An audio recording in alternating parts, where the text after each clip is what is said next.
Hey guys, it's Steve. Welcome to the podcast. This is episode number 32. In this episode, I interview Brad Nischwitz. He's a retired deputy sheriff from Ohio. This episode was pretty intense. I'm going to have to warn you up front. One of Brad's stories is one of the most, no, I take that back. The most disturbing and shocking and just scratch your head story that I've ever had on the podcast. It's truly insane. If you're squeamish at all, I'm just warning you up front that it's pretty nuts.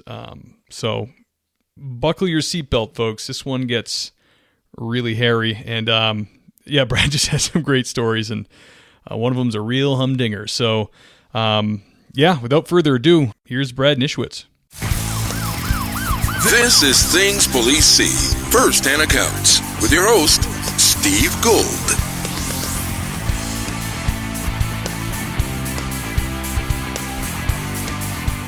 Brad Nischwitz of the Montgomery County Sheriff's Office, retired. How you doing, man? Doing very well, thank you. Thank you for coming on the show. I'm super happy to have you. You were a fan of the show beforehand, correct? Absolutely. I've listened to all the episodes so far, and they're really intriguing and good information. Oh, man, I'm so happy to hear that, because I did it for a while, then I stopped. I kind of exhausted my immediate circle of law enforcement friends that would come on, and I just kind of put it out there, and you guys have been keeping the show alive by your willingness to come on and share your stories, so thank you so much. You're welcome. That is great to hear.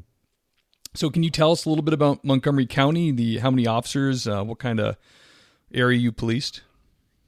Sure. Yeah, it's about 300 officers, and it's a fairly decent-sized county here in Ohio, and the area that I worked was called Harrison Township, and I'm assuming other departments do this also, but smaller townships, instead of them having their own police force, they will contract to the sheriff's office to do the patrolling and follow up on crimes and things of that nature. So I was assigned to Harrison Township, which was most of my career, or my 10-year career.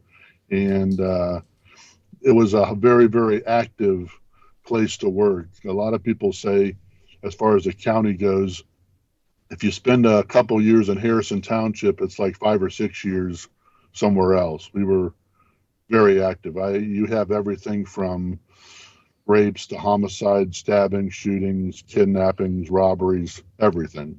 Oh wow! So you were in a busy place. Active. That's very cool. Yes. Not that those crimes are cool, but it's probably a cool place to work. Yes, so because nationally, sheriff's departments, and we have people listening to overseas and stuff, but sheriff's department. I mean, I think the sheriff's is like the oldest modern idea of law enforcement, right? Dating back to England, and then the sheriffs here, like in Massachusetts, the sheriffs just do corrections, and they also would. The only time we'd see them in public is if we requested a canine. Like if you worked for a smaller area, you didn't have a canine officer, they would release a canine officer, deputy from the correctional facility to help you track a bad guy. Oh. So, but then I moved out here to California, and deputies are full-blown law enforcement.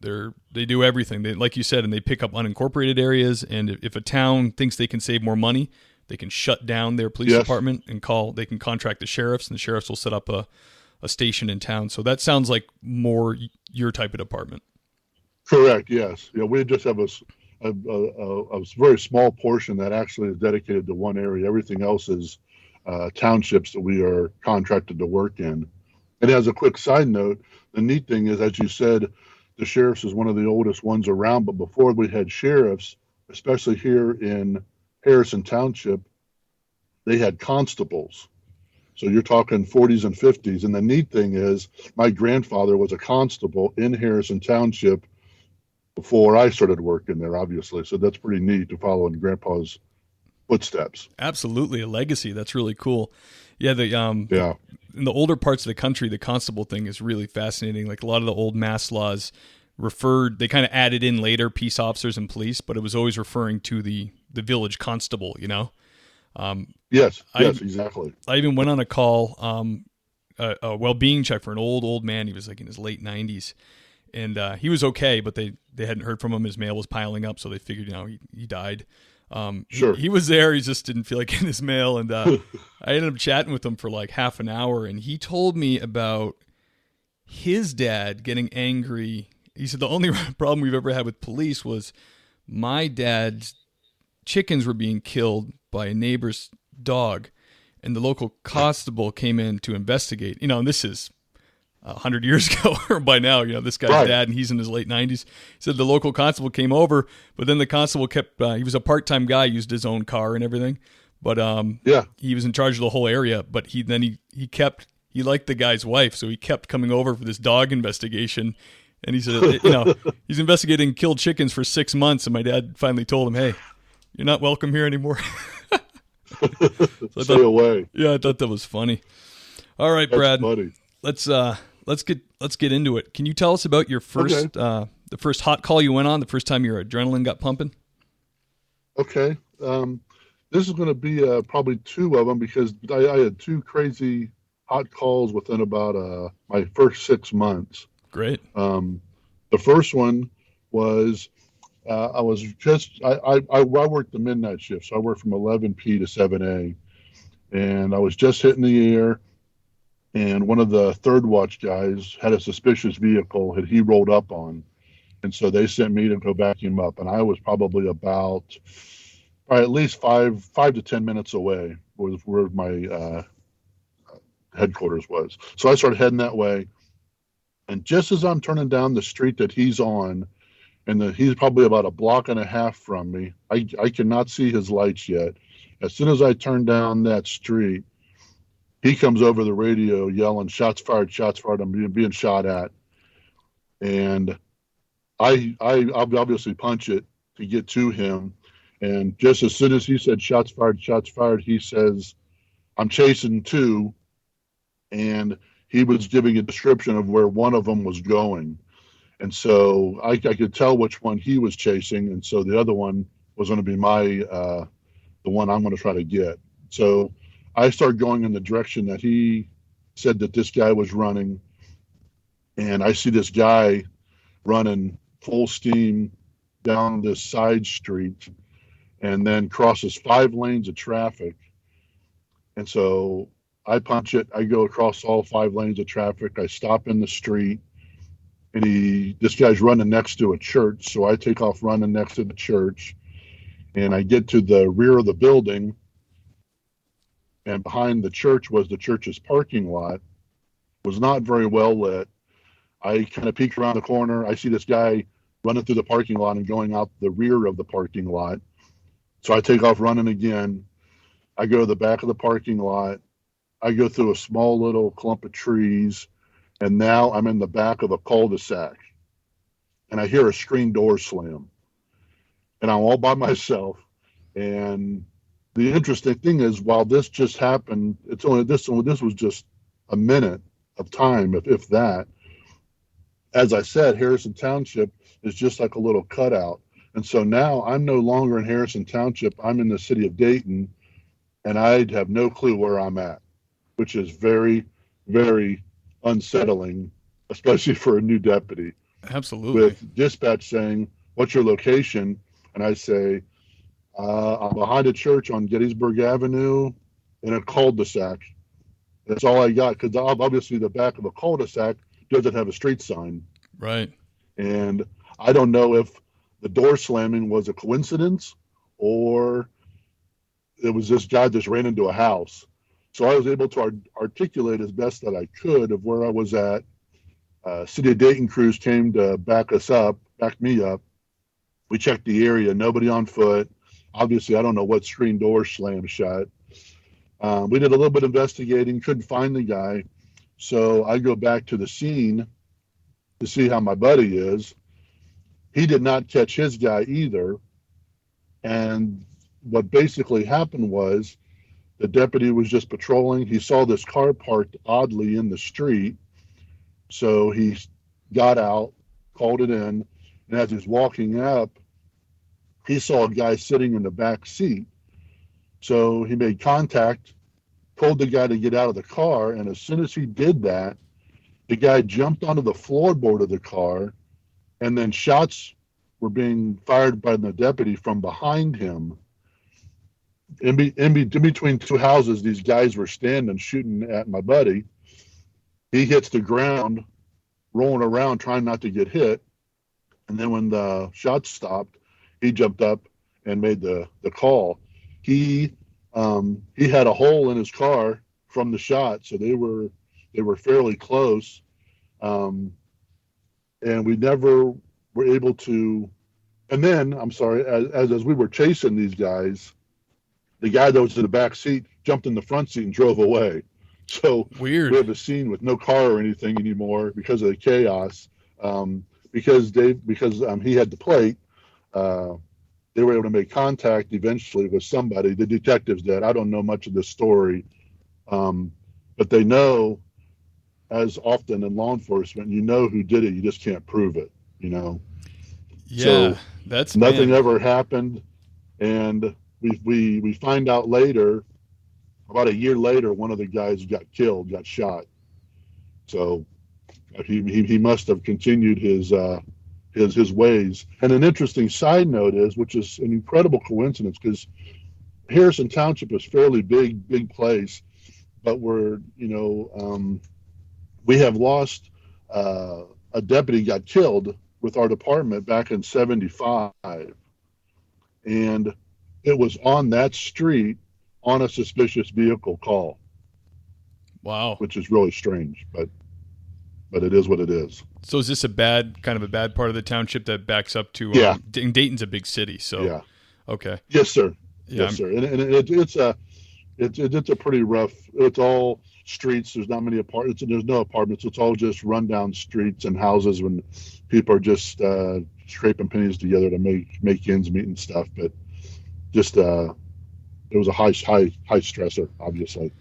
Oh yeah, especially when you're on foot and you're chasing someone, then you're like, all right, now if he turns around or if I got to deal with him, I'm going to be tired already. Right. This guy's already shot at someone. So let me ask you about. And yeah, go ahead. I was going to say, were these guys like doing a handoff, some kind of drug deal, or were they fighting with each other and the cop just walked up on them? No, I don't know what they were doing. To be honest with you, I don't. It really makes me, because I had made contact with this deputy here recently, and it really now this was back in 92, 93, so it has been a while, but it almost sounds like an ambush. Yeah. Because why would this guy dive down in the back seat of the car right before the shots ring out? How was he, unless when he looked at the deputy, could see his buddies up between the houses getting ready to shoot maybe. I don't know. It really makes you wonder, for sure. That's really weird. And were they both shooting, or was this one shooter? Yeah, they were both shooting. Wow, your partner there's lucky he didn't catch one. Oh, big time.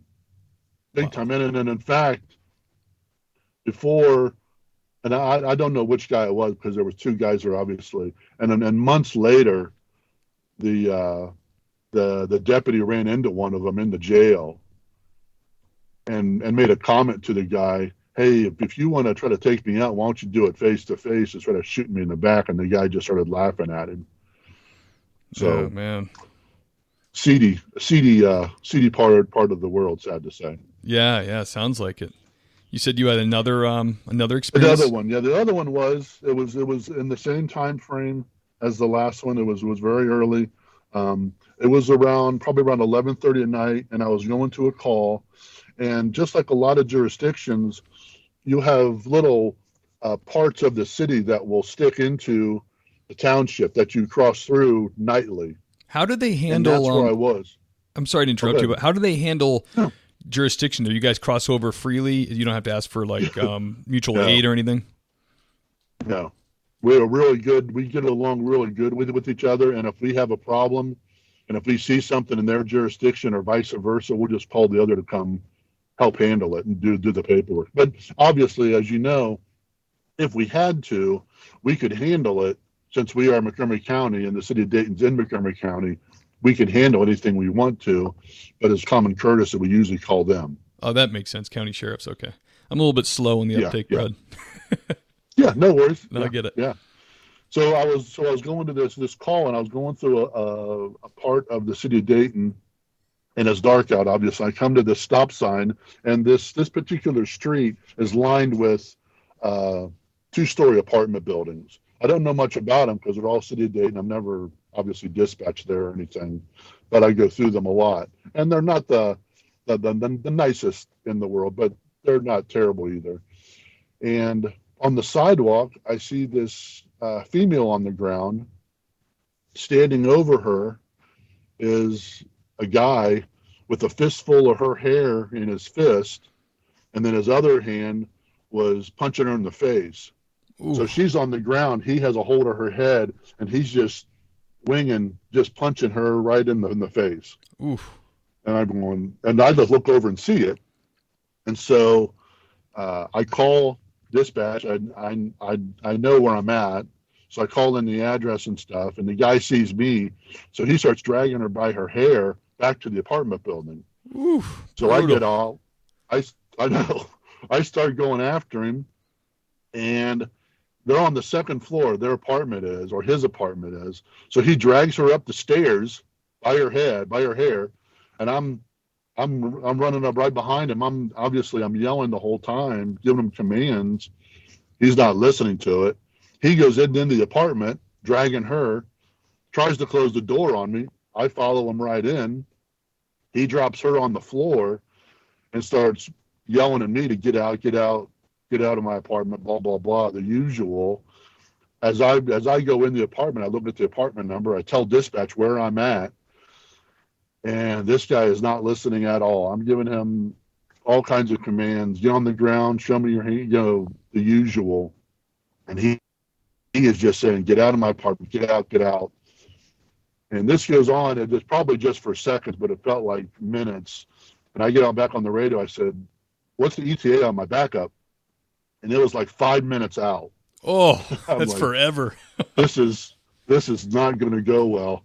And so I told him, I just came back on real quick. I said, step it up. We're going to start fighting in a minute. Because I knew where this was going. And I don't know if it was part of, back then we didn't have earpieces or anything like that. So the guy could hear that. And I'm sure he heard that.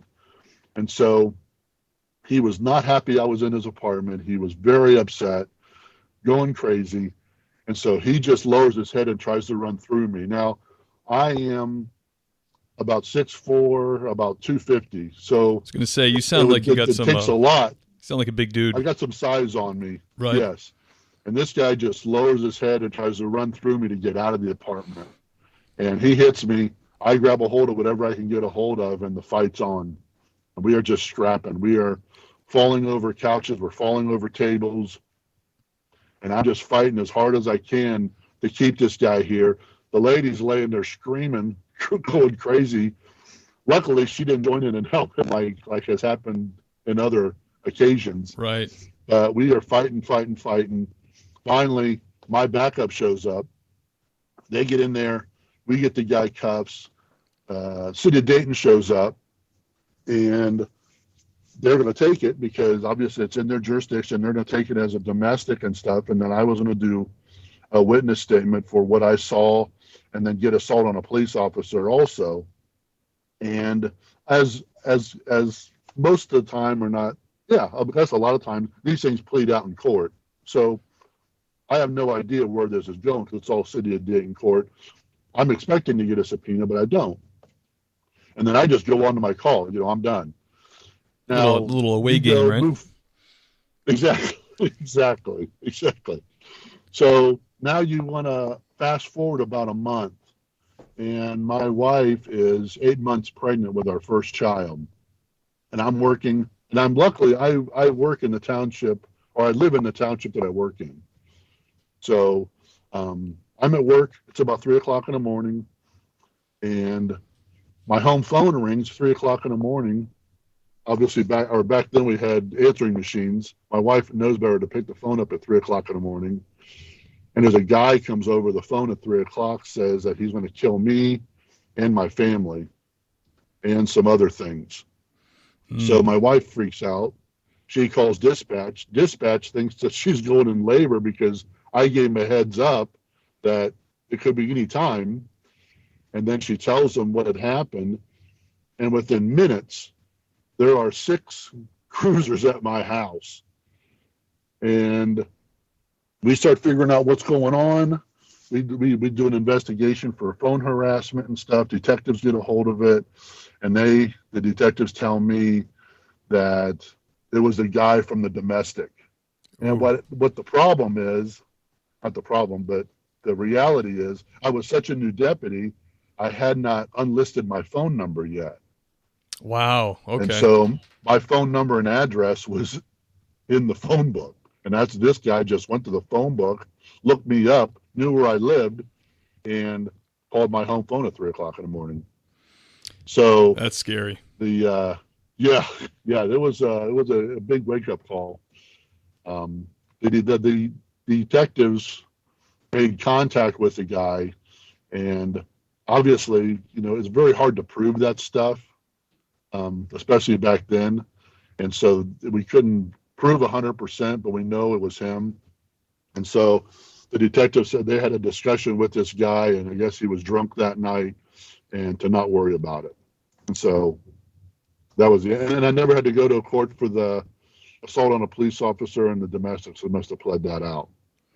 But that was a major rush evening for sure. Yeah, that's really scary when it leaks into your personal life to innocent bystanders, like, for lack of a better word, like your wife, Exactly. She's not involved. And that, I know a guy who, he didn't even fight a guy. He just transported him to the county lockup. And the guy in the back is the guy they had arrested. We had a lot of problems with. He was very strong. He was like 5'10", but like 210, but all muscle. Wow. Ripped dude. Fire plug. Yeah, he loved to fight. He injured a bunch of officers previously, and for some reason he did not like this cop who transported him. All he did was drove him there. And from that point on, he started getting phone calls from the guy. The guy started leaving creepy letters in his mailbox that he was going to hurt his family and his wife and his kids. And jeez, he wouldn't leave him alone. I mean, it went on for a year. And wow, he was brought into court and warned over and over. And it was insane. His marriage suffered. His wife was going nuts. He got her license to carry, trained her in shooting. And finally, the guy, after a year of this, he got brought back in, and he actually was crazy enough to charge the bench and go after the judge. And oh my goodness! Wouldn't you know it? At that point, he got put in jail, but not until he charged a judge. Before that, the judge wasn't putting him anywhere. So, which is unreal because the department's pleading in the courtroom like, "Hey, this guy is ruining this guy's life. He's criminally harassing him." But right. You say the wrong thing to a judge or go after him, it's curtains, man. You're going away for 2 years. That's right. Exactly. But I remember that, and I can remember there was a warrant for him, and our neighboring town said, "Hey, we're gonna go pick this guy up." And I went to high school with him, and I was friends with his brother. His brother had told me stay away from him because he'll latch onto you, like he's not right. So they're like, "Hey," I was one of the only guys in the northern sector of town. Like, "Hey, the sergeant called me. He was like, 'Hey, they're going to borrow you to go wrangle this guy,' which is fine." But I was like, "Man, I think I'll wear a balaclava or something over my face, like like the Italian." Absolutely. Yeah, like when the Italians used to deal with the mafia. I was like, "That's right. Don't dude, know who I am. I'm not going to be the next guy that's haunted by this psycho." But it all worked. It all worked out fine. But man, yeah, that spooks me more than on duty stuff. That's just, me too. That's freaky. I can deal with it. That's right. Man. Absolutely. All right, brother. Can you tell us about your most intense or terrifying call that you went to? Sure. And I hope you don't have a weak stomach because this may be a little rough. I do, but lay it on me. Okay. So as a lot of guys are, when you're working the midnight shift, you hate to get a late call, like a late crash or something like that, because everybody wants to go home on time. Oh, yep. So it's around 6:00 in the morning on a Monday morning, and dispatch, calls me, and I go, "Oh no," and then they go, "It's just a medic call at one of our local hotels," and it's just a nice hotel, not too bad, It's got a bar in it. Colleges have parties there and dances there, so it's not terrible. And they say that there's a guy having a seizure in the hotel. I said, okay, no problem. So I get to the hotel. They said go up to the second floor. The manager's up there with the guy. So I started walking down the hall.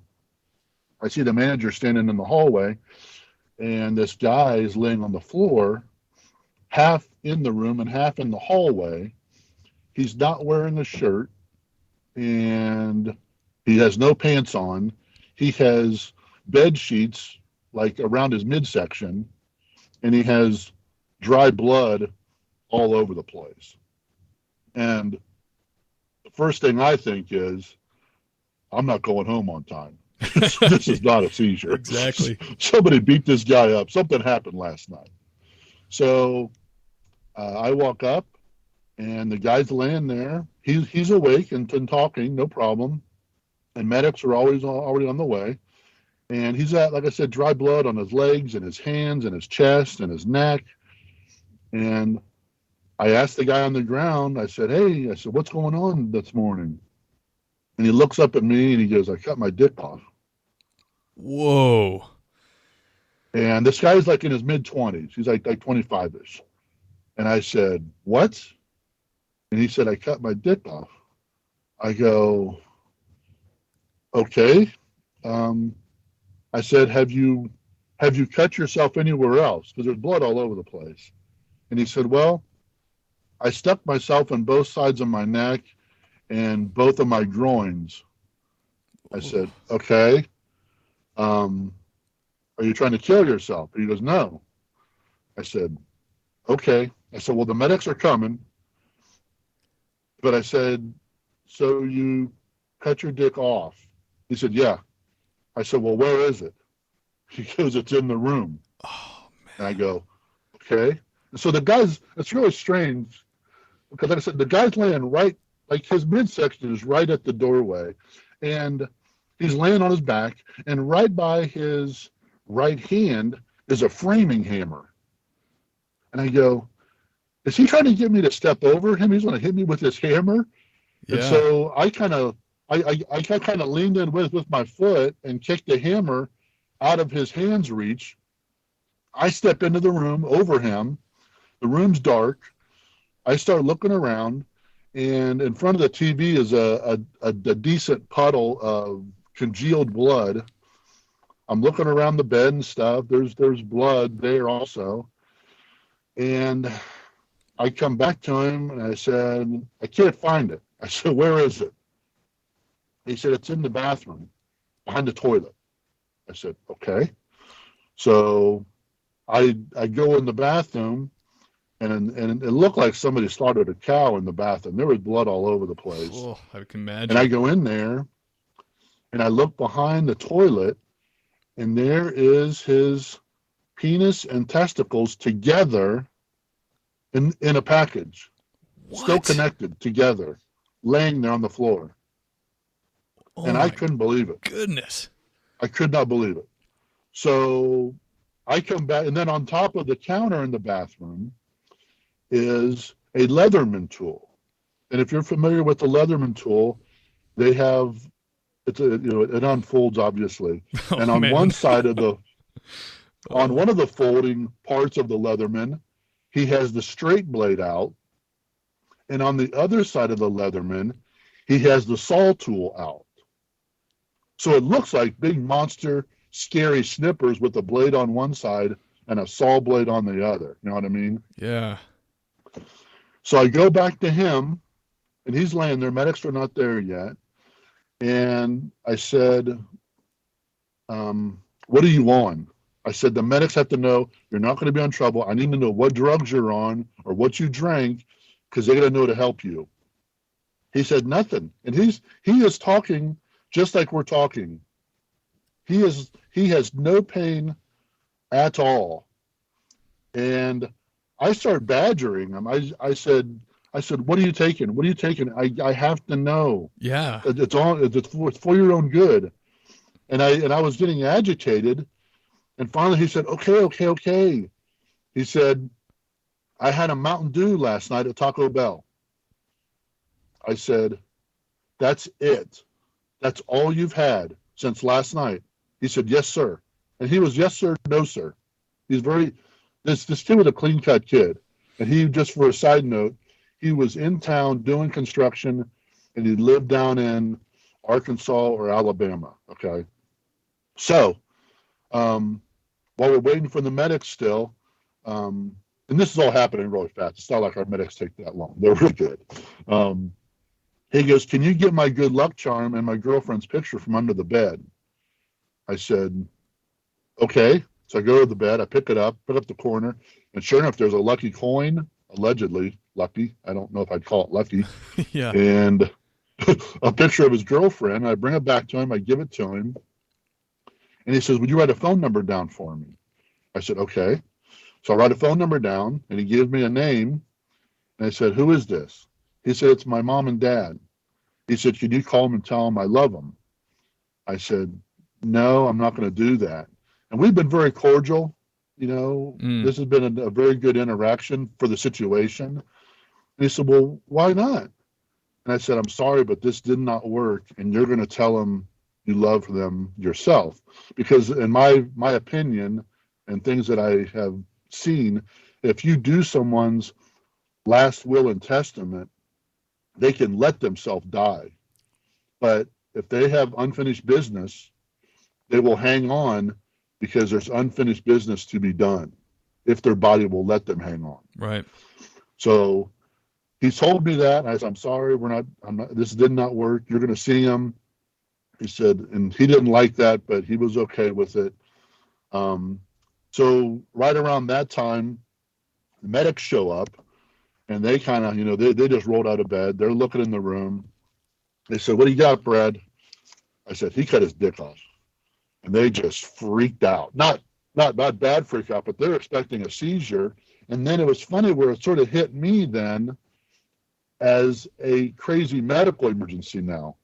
Because I was sort of saw it as a very strange situation. But these guys look at it obviously from a different standpoint. And they were saying, okay, we're going to get double IVs going right now, right where he's laying. So they start working on him right away. And they're scrambling. And another deputy happened to show up just in case I needed. They didn't know it. They just think I'm on a seizure still. This other deputy shows up to see if I need anything. And he sees what's going on. And he was out in the hallway when the medics picked up the sheet. And I didn't want to see. I'd already seen enough. But the medics had to see what was going on. And this deputy saw the void that this guy had. Ooh. And it showed me why he was on his back pushing himself out in the hall, because once you remove your package, your insides will fall out. Oh my goodness. And so his insides were falling out from the wound that he had created. So I'm still in the room, and one of the firefighters is out in the hall, and this wasn't very nice. It wasn't very professional, but it is what it is. He reaches over the individual on the ground, and he has in his hand a couple 4x4s of gauze and rubber gloves. It says, hey, Brad, put that thing on ice. And I reached over, and he thought I was going to grab it, but I grabbed him by the forearm, and I yanked him over the guy laying in the doorway into the room with me. And I said, no. I said, you guys are going to be dealing with that. I don't get paid to deal with that. Yeah. I said, you're going to pick that thing up and put it on ice. And so we went, and the manager got us an ice bucket to put it on. And obviously I have trouble using hotel ice buckets anymore after putting that thing on ice in the ice bucket. So he got double IVs going, and and I was still talking to him while the medics were working on him, trying to keep him sidetracked, and we were still talking normal. I'm sure his anxiety was going up with all the scrambling they were doing. And as I'm talking to him, all of a sudden, his eyes just slam back in his head, and his eyes shut. And I start yelling at him. I just start yelling his name. And he opens his eyes. He said, what? I said, I'm sorry. I said, but you got to stay awake. I said, I know you're cold. I know you're tired, but you have to stay awake. I don't want you closing your eyes. He said, okay. I said, you got to stay with me. So he woke up enough after I yelled at him. The medic said, we got to get to the hospital right now. And the hospital is probably about 5 to 8 minutes away. And as now you're talking rush hour traffic also. And there's no highway involved, just main thoroughfares. So I said, okay. I said, and as I'm sure you know, once you stop a medic, it's hard to get it rolling again from a stoplight. Yeah. So I said, I want to clear as many intersections as I can for you guys. So you can just keep on motoring. They said, that would be great because we got to be there 5 minutes ago. We take off, and I block these intersections. The medics go flying by me, and we're just leapfrogging all the way to the hospital. And we did an 8-minute drive in about 4 minutes in traffic. Wow. We were flying, and we get there, and it was so surreal because I go into the ER, the victim is still in the medic, and these 3 doctors are looking at this ice bucket going, what in the world are we going to do? And then they bring the guy in, and I didn't realize it in the hotel, but he had, I guess you'd call it extreme first degree burns from his chest down, his chest, his arms, and his legs. Like and old burns? No. Okay. Brand new, because he did this removal in a scalding shower. My as goodness. hot as that water, as hot as that water could come out of that faucet in the hotel, he had it cranked on in the shower, and so you could see him in the ER. He was all beet red and blistered and stuff. Wow. And so, so I went to. Obviously, I had trouble sleeping that night or that morning. And then the next night, I went to the hospital to check on him. And ER said, we shipped him out to Ohio State to try to get it put back on today. He's not here anymore. I said, okay, well, hope and pray for the best for him. And it was really interesting where I was trying to figure out for a month how this could happen, because I could understand the way my brain was thinking. If you guys had a crazy mental thought or something, and you get a meat cleaver and you cut it off, you would do it and you go, ouch, that hurts. That was a mistake. Yeah, you'd think. But the way he did it, it took time, a lot of time, to do it yourself in one package. And the pain, I could not even figure out what it could have been. And so I was trying to guess why he would have done it and dealt with all the pain. And the only thing I come up with was, because he had a girlfriend, we have a lot of prostitutes where I work. I said, maybe he hooked up with a prostitute and felt really, really bad and cut it off. My other option was he was a pedophile and couldn't help himself. That was my guess. So I go back to the hospital maybe 3 weeks later, and they knew of the case, obviously. So I talked to the ER doc, and he said that Ohio State was able to put his penis back on, but the testicles didn't make it. I go, okay, well, I guess that's halfway okay. But then if you think about it, now you're talking about getting shots for the rest of your life with the testosterone. Oh, right. Yeah. Right. So then I said, well, what happened? And he goes, I don't know yet. He said, he said, I'll let you know. So a short time later, I went back, and I'd been thinking about this a lot. I just couldn't believe how you could do that and not have any pain and just talk normal. And they said the bottom line was it was his first attack of being bipolar. Wow. And that's what he did. I was going to say, it was, if there's no drugs in his system or anything else, the only thing I would think about is like demonic possession, you know? Right, exactly. That was insane. I couldn't believe it. That is crazy.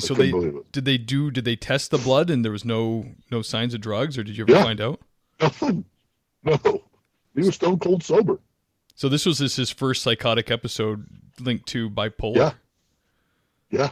And the crazy thing is, and I know nothing about that disease, but he had a roommate. These two guys are doing construction. He had a roommate, and I had to get a hold of the management to try to flag this roommate down, because the roommate had asked this guy if he wanted to go to the Waffle House.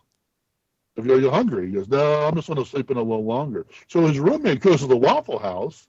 This guy gets up and goes in the bathroom and cuts his stuff off. Yeah, Waffle House. Now I'm gonna hang back and cut off my wiener. Oh, okay. I know. I'm good. Yeah. Enjoy. Be careful when you come back. You don't slip on the floor in the bathroom. Wow. Or fall over my penis. Did you ever think, Brad, that you would go on a call like this when you became a police officer? Never. I mean, that's insanity. Never. And then the funny thing is, as you could have asked me maybe, and this was near the end of my career. And as you know, you see odd things at the beginning of your career. Even at the beginning of my career, maybe I'm 3 years in of seeing odd stuff. I could have never even come up with this, you know? Yeah, I mean, like as they often say, you can't make this stuff up, right? Oh my goodness, craziness. That is insane. Yeah, they always say, they always say, I don't know, what's the expression, Brad? The truth is stranger than fiction. That's what it is. Yeah, that's right. That's an absolute guarantee in police work. Holy cow. All right, my man. Do you have that was a hell of a story. Do you have a positive situation where everybody keeps their body parts on? I do, and I guess you would call it positive. Yeah, we didn't have a whole lot of that as we were on during the shift I was on, but there was obviously I had probably half a dozen strip bars in my beat.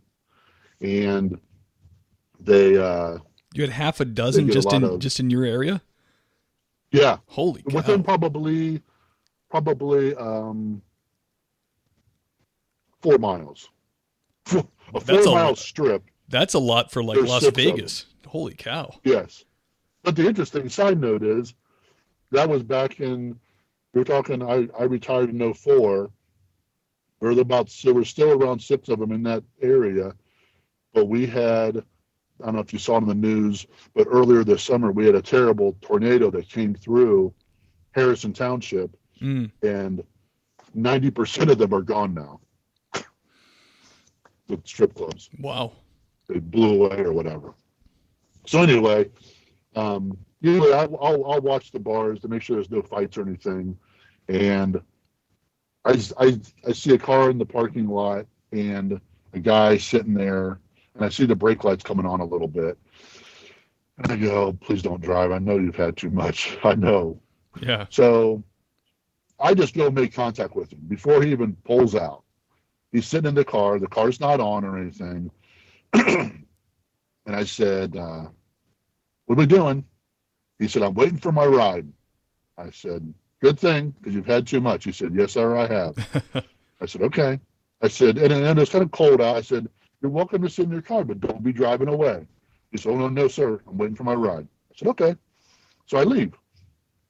And not that I'm a poacher, and not that I like DUI, because it takes about 3 hours back then to do a DUI. Right. You know, they're very time consuming.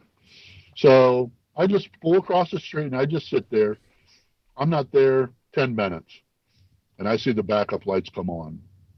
And he backs out. And he pulls out on the street. Ugh.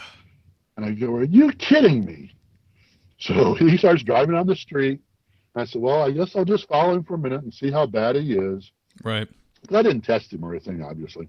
And he goes about a block and a half, and he can't keep it in his lane and stuff. And I go, okay, we're done. So I light him up. I pull him over.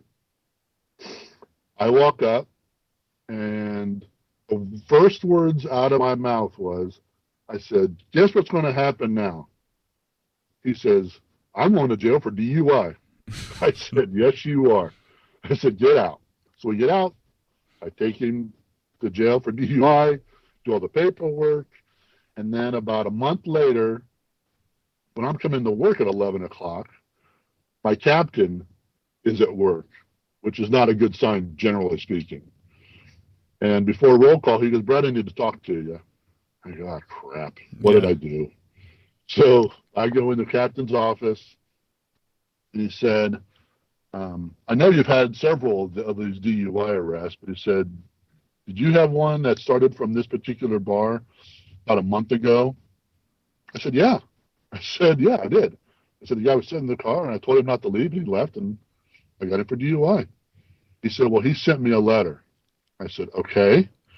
And he said that he wanted to thank you for taking him to jail for DUI and how you turned his life around and how respectful and professional you were with him during the whole interaction.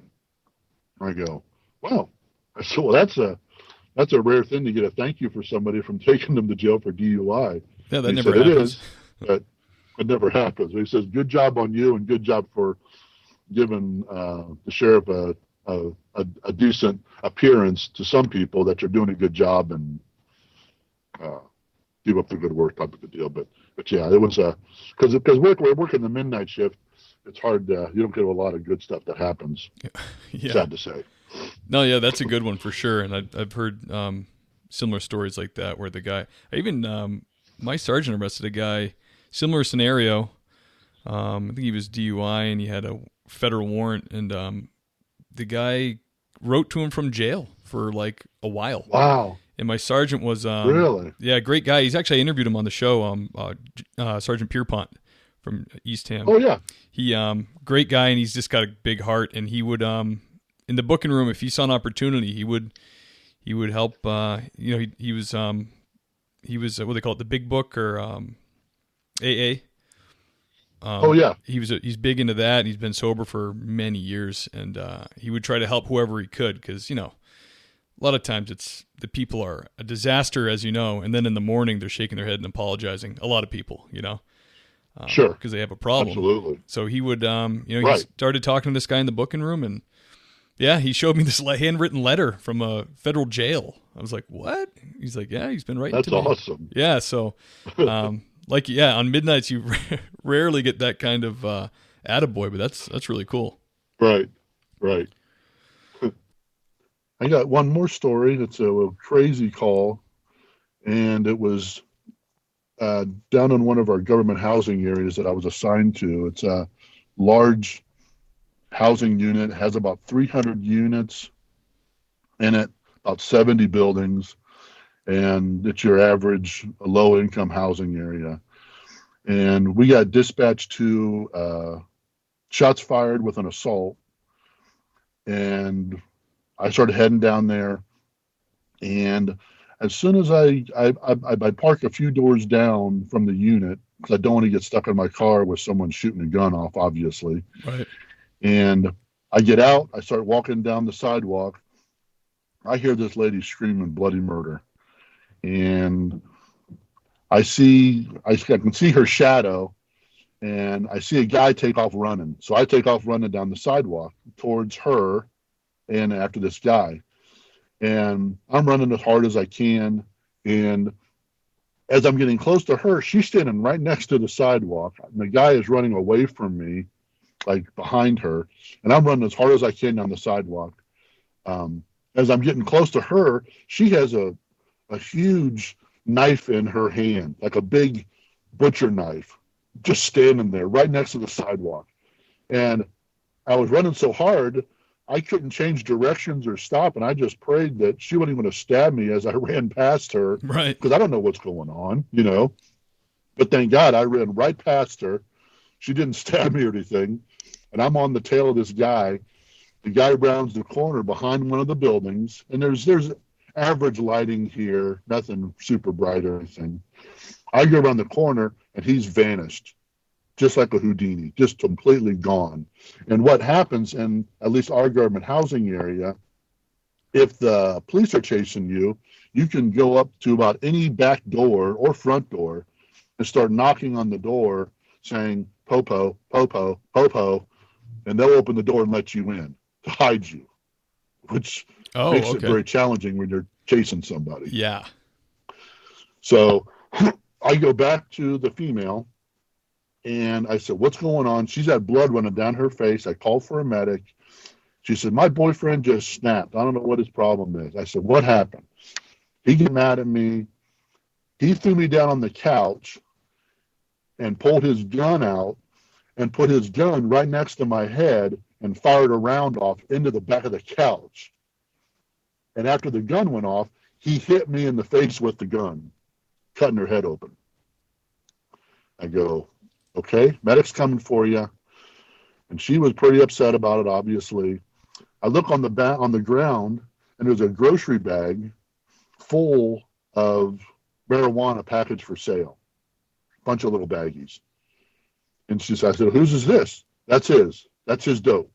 He'd left it here. I said, okay. So medic takes her to the hospital. I go to the hospital to get a statement from her, and she's refusing to cooperate. I go, okay, you don't want to help me? Help you find this guy, that's fine. It makes my report much shorter. Right. So I say, have a nice life. I leave. And then a couple hours later, I get dispatched to the same address on a report of a fight. I get there. I said, what's going on? She said, he came back. He's pissed off. His dope is gone. And he pushed me around. I said, okay. You want to file charges on him? Nope. I said, okay. So I leave again. And about an hour later, I was sitting with another deputy very close by, and a neighbor calls in the fight this time, not her. And the deputy says, haven't you been there? I said, yeah. I said, hang on a minute. Don't leave yet. I said, I'm going to go into the complex a different way in the direction that he usually runs, and hopefully he'll run right to me because I'm tired of this. Right. We'll lock him up. So I pulled down into the complex, and I'm a big advocate of shutting that car off and getting out because cars are so loud, you can hear almost anything when you shut that thing off. I shut it off. I start walking. I don't hear anything. I don't hear any screaming. I know the deputy's coming down the street the way we did the past 2 times. And I start walking, and I see 2 guys leaned up against one of the apartment buildings. Now, this little apartment building is probably about 30 yards from her apartment. And these guys are just sitting along this wall, along the building, and then the building is made out of brick. And there's 2 guys there. And I make small talk. You know, it's like 3 o'clock in the morning, but people are out all hours of the night in this complex. And so I look at the one guy, and I said, what's your name? And he tells me his name. I go to the first guy, and I go, what's your name? He says, who, me? Like, yeah. I already talked to your buddy. Yeah, you. What's your name? None of your effing business. Nice. So I know this is probably him.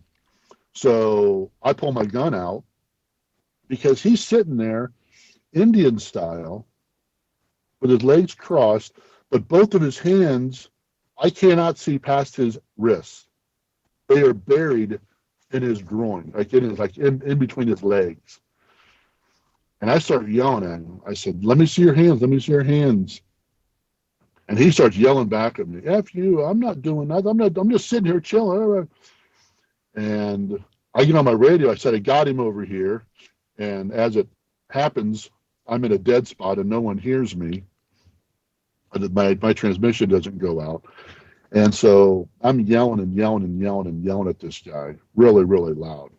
And I'm saying, show me your hands, show me your hands. And he is just cussing and cussing right back at me. The guy, the innocent bystander, allegedly, who was sitting next to him, he starts coming up off the wall, standing up. I said, no, you sit down too. I don't want you guys, nobody's moving here. Stop moving around. So he sits back down, and I'm still yelling at this guy. He's cussing right back at me. And I had thought this through in split second time that I had a good backstop. I have a brick building that this guy's leaned up against. If I shoot him, the bullets are not going to go into anybody else. If I miss him, they're not going to hit anybody else. I may have to shoot this guy. I'm screaming. Let me see your hands. Let me see your hands. And he must have saw something in my demeanor or something, but he started really getting agitated and started moving his hands around, but he wasn't pulling them out where I could see him. All I could see were down to the wrist. And I went from indexing with my finger along the gun to the trigger because I thought I was going to have to shoot this guy because I felt confident he had a gun and he was trying to figure out how to pull it out and shoot me where I had the drop on him. And I think he saw me put my finger on the trigger. And when I did that, he jerked his hands out of his groin so fast that it's a miracle I didn't pull the trigger. Oh. But he pulls his hands up and puts them up in front of him. I don't have no gun. Shoot me. You want to shoot me, don't you? I know you want to do it. And I went back to indexing again. The other deputy had heard me yelling. He came around the corner. He sees me pointing my gun at this guy. He pulls his gun out and points it at him. I said, put hands on him.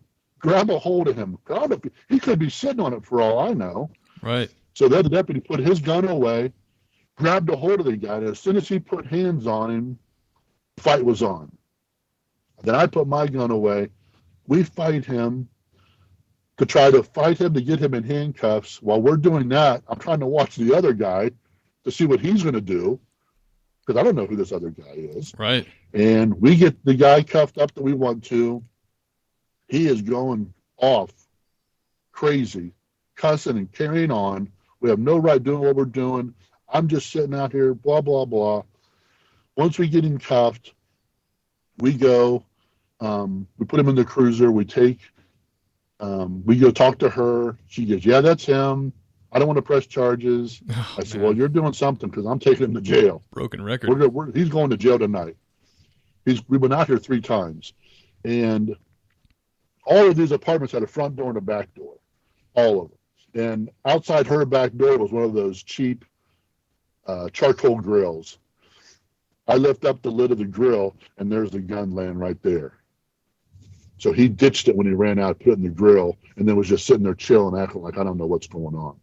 So in my whole 10 years, that was the closest I've ever had or came to shooting somebody.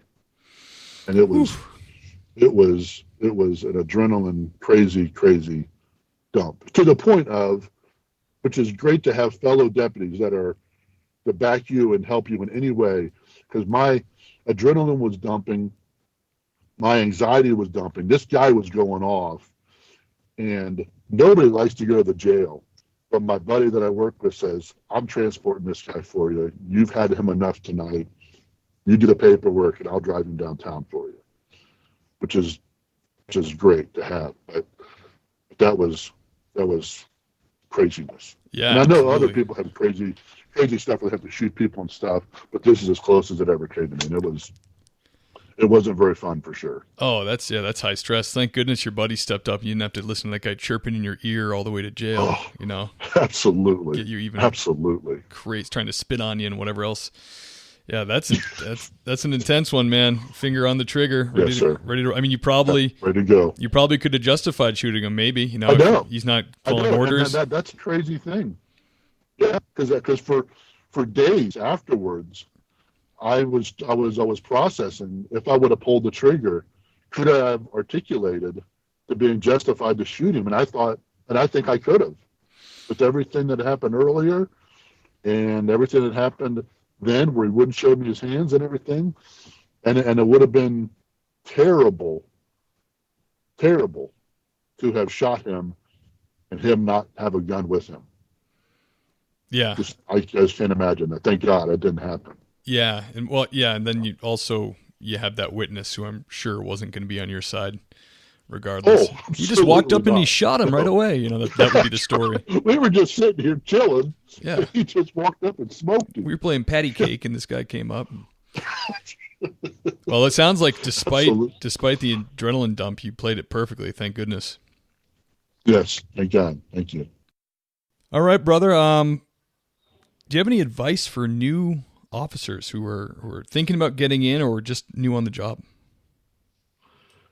Yeah, I think that if you can, at least in my situation, to have a good partner, wife or a girlfriend or whatever that you can just talk to. Obviously, you have to filter some of the stuff that you would tell them, and you would learn. I learned what you could and couldn't say, so you wouldn't freak them out. But it's good to have a buffer that I felt that you could talk to about stuff that has happened at work and situations. So you're not trying to process it by yourself. I would concur with a lot of the other advice that some of the other people have given to have non-law enforcement friends, because law enforcement officers, although are great people and I would trust my life to them, they have a different perspective, and their perspective is often skewed by the seedy society that we have to deal with all the time. Right. And so I think it's important just to have good, normal people that don't have issues and aren't on drugs and drinking and stuff. And oddly, I would almost say that it's a good idea to watch like the live PD shows and the PD cam shows, just from the sake of watching it as a learning tool to say, what would I do in that situation? I wouldn't watch it saying that's what police work is, because they never show the hours and hours of paperwork or just sitting in a parking lot writing that we have to do, obviously. But it's really a good tool to see. You can see something happen and say, either how would I deal with that, or I know you're watching it on TV, but could I deal with that? Could I deal with someone shooting at me, or hearing shots fired and me running towards them instead of away from like everybody else? And then my last one would be, I have always been very active in my church, and the church has gotten me through a lot of stuff. The people there, and once again, just like having non-law enforcement friends, having church friends is like having normal friends on steroids. You know, they're Absolutely. 90% of the time they're awesome people and good souls, and just help you get through stuff. I couldn't agree with you more. We moved out to California about 3 years ago, and we were raised Catholic but had walked away from it.